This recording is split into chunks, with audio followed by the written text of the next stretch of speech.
Welcome to your Farm and Home Show. My name is Joanna Coles, and today we're visiting with Kristin Hildabrand, Warren County Extension Agent for Horticulture. Fall is a good time of year to be doing some of these maintenance type things. Oh, absolutely. And so maybe if you're going around in your garden or landscape, you may see that maybe the clump of peonies, maybe it just is not doing as well. I know personally for my own garden and around the house, I think that when the house was first built, they were trying to incorporate more tree canopy, and things like that. So whenever it was first put out, it probably had more sunlight, and now it's completely shaded. So it has not done well. So with peonies, that might be some of the things that you might want to look out for the month of September, because September is a good month to go ahead and maybe dig those up and replant them or transplant them into a newer location to kind of help improve the success of the peonies. Absolutely. Now sometimes, Kristin, I know my grandmother had a big clump of peonies. And if you run into that situation, it might be a good time to divide some of that. Fall is the absolute best time of all, so that way that if you're looking at your perennials, whatever it happens to be, it's a great time of year to go ahead, like you said, go ahead and redig it if it needs to, replant it, or like you said, take divisions from it.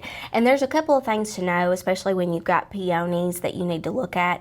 So the first thing that I like to mention about peonies, especially if it's one that's not performing as well, is that you want to make sure that you get your new site ready to go first. Because anytime when you move one plant into a new location, there's going to be a little bit of transplant shock. So as long as you get the site ready beforehand, then it makes it that much easier to move that from the previous location into the new location. 3 things I always recommend: well-drained soil, because peonies are real bad for having root rot issues. So look for well-drained soils. Also look for good air circulation to help dry off that foliage, because it is like a spring blooming type perennial. And then 2, you want to make sure that you have full sunlight. So 6 hours of sun is good, but really 8 hours of sunlight is best.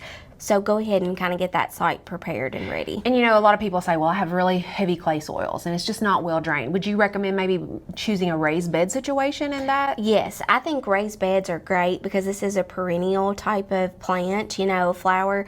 And so anytime that you can have it off to the side, especially if you don't have any of those things, like especially the well-drained soil, you can go ahead and build up a raised bed with soil, so that way it does drain well, so that way you don't have the root rot problems.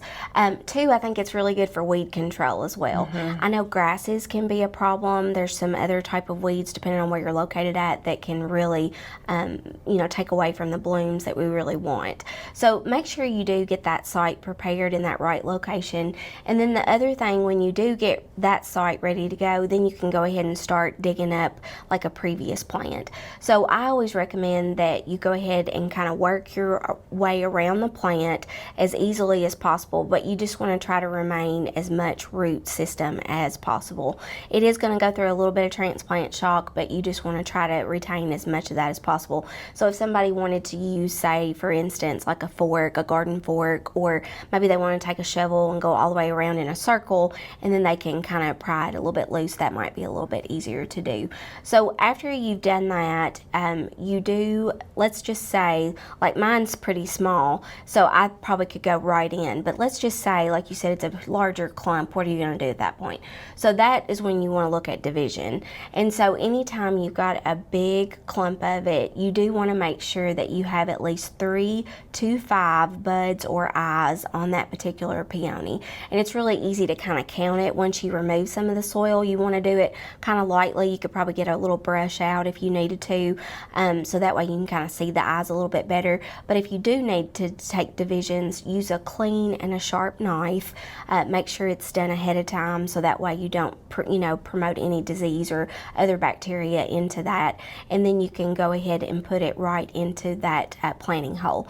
Now I will say too, Joanna, we don't want the eyes to be planted too deeply. That's the other thing. We want to make sure it's at least 1 to 2 inches below the soil surface, but we don't really want it any deeper than that, or you're not going to have any blooms. Yeah, and so you got to be really careful if you mulch over top of it, because you might put it in the soil, but then you Right. put the mulch on top of it. That's just more that plant has to go And through. sometimes I have difficulty knowing exactly how deep that 1 to 2 inches is, because once you dig a hole, sometimes it may be a little bit larger than what you meant for it to be. If you want to get like a measuring tool, like, some type of ruler or something, and that way you can kind of see it a little bit better, so that way it doesn't get below that 1 to 2. Yeah. We appreciate you watching the Farm and Home Show, and we'll see you next time.